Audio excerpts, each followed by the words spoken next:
Hey everybody, this is the second part of my analysis of the European Club Championship final between Clapham and CUSB.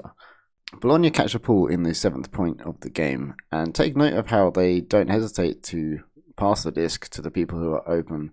They're not waiting for downfield cutters to make moves, they're not setting a structure up, it's a loose horizontal stack with the priority being given to just moving the disc. They don't care about moving it over to the far sideline initially.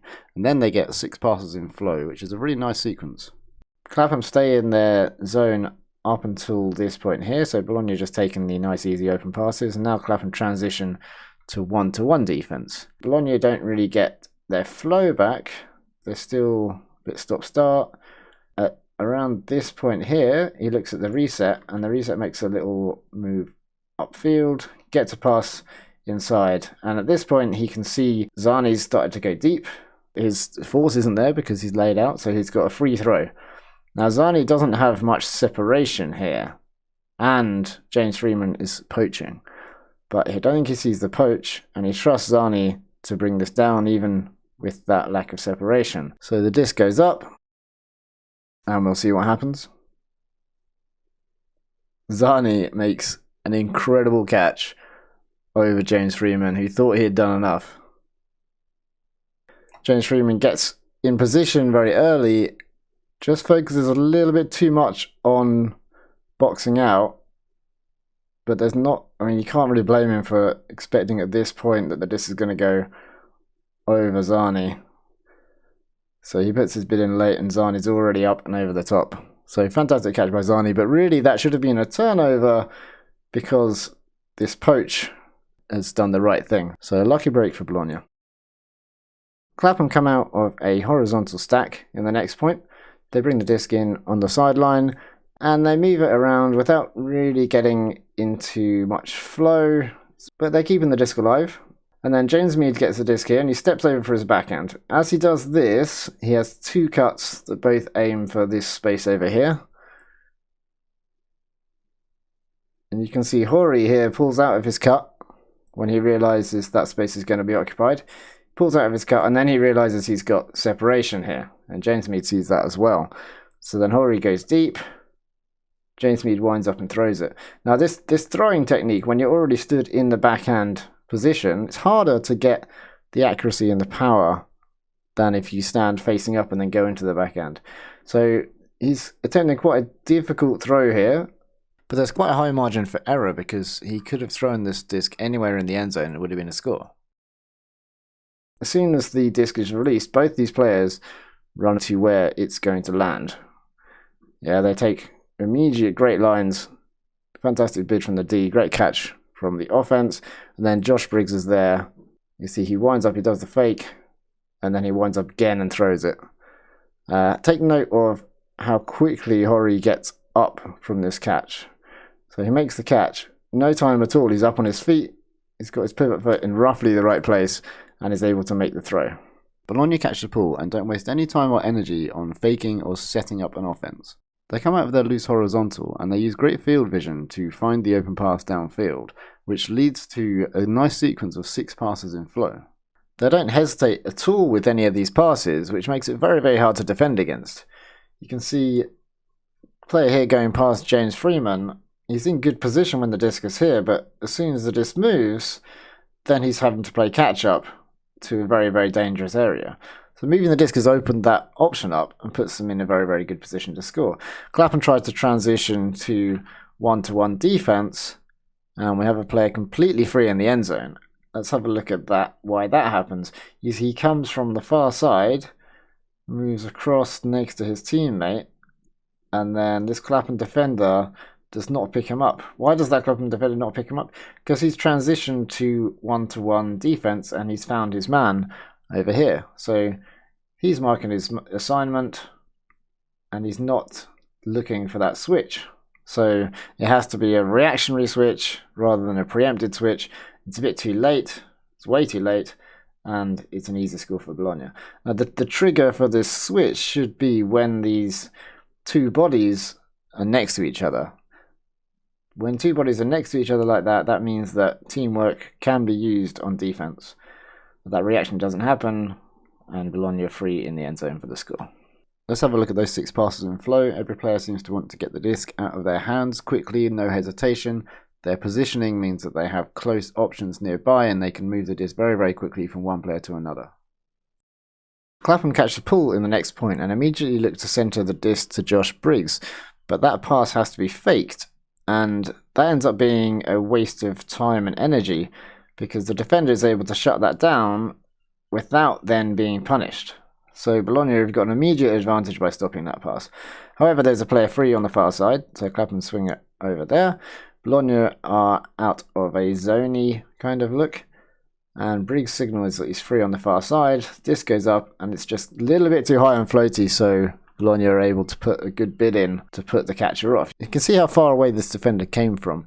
He's pretty much helping out deep, and then when he realises the disc is about to be thrown, he starts running over.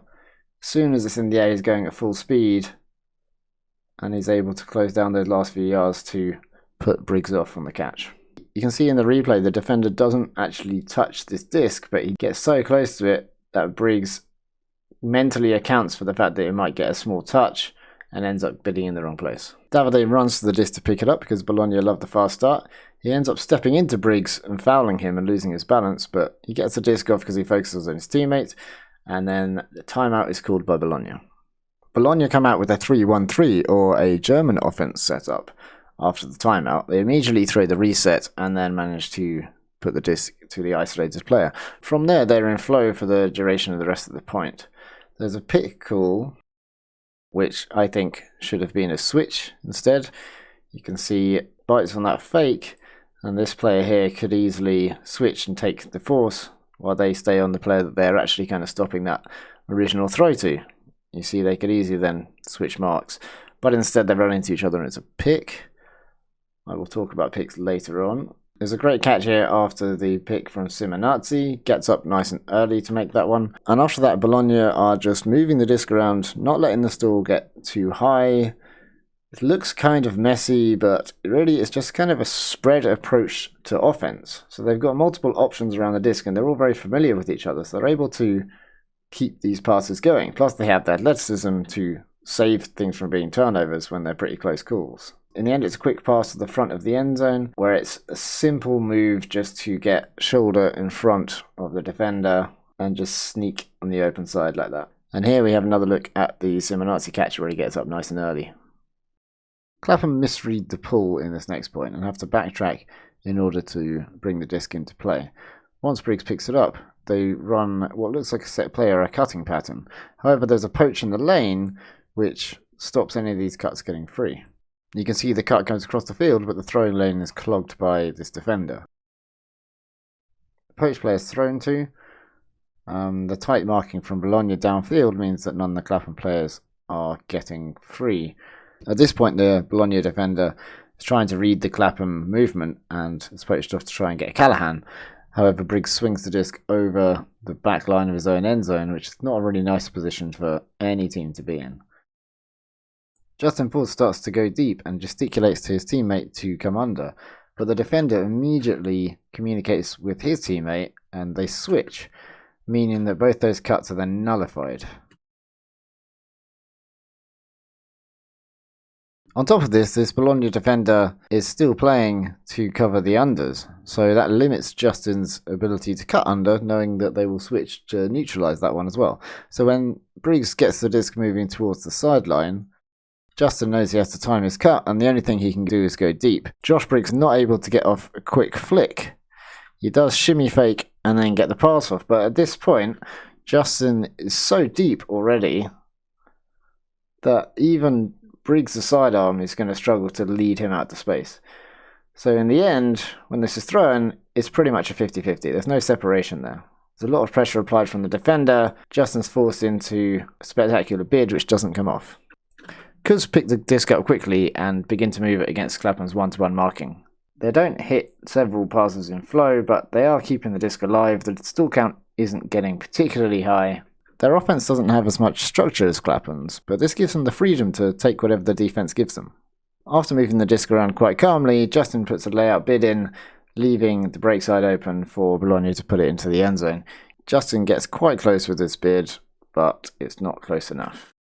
Bologna come out on the next point with a defense where they're marking the people around the disc relatively tightly, but they have one deep player and 3 players sitting underneath in the middle of the field. This neutralises any cutting pattern or other plan Clapham have for getting the disc moving, but it leaves 2 players free when the disc is checked in the brick mark. However, the thrower doesn't hit either of these 3 players, which immediately puts the offense on the back foot. Because of Clapham's positioning, when this player gets the disc, they are kind of isolated and there's no option for a continuation pass or to initiate flow. This large space can actually be covered by Bologna's loose defense. There's another high stall count, and the throw isn't perfect, but there's a slip, which means that the disc hits the floor. Bologna sprint to the disc to pick it up. They make full use of the 4v3 situation, not waiting to set up, taking the open passes, moving the disc quickly, and securing another break. That's all for now. Subscribe to me on YouTube, follow on Instagram, Twitter, and Facebook, and I'll see you next week for part 3.